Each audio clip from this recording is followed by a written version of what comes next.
ख़बर शामिल कयूं पिया हिंगोर जामा आवाज़ सिंध न्यूज़ चैनल मूजिब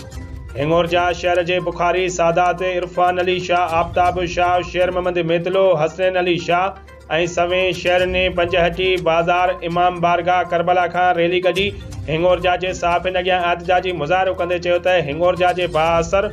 अमान शाह अरबाब शाह जे चुर्च ते हिंगोर जा पुलिस गरी रिश्वत एवज़ वांगार वहंदे असांजे भाउ मुमताज़ अली शाह आफ्ताब शाह ऐं ग़रीब रक्षा ड्राइवर शकील अहमद शेख जे मथां बेगुनाह वण कपड़ाइण जी कूड़ी FIR दाख़िल कराई। असांजे दरगाह सैयद हुसैन शाह जे ज़मीन ते नाजाइज़ कब्ज़ो करे वरितो आहे।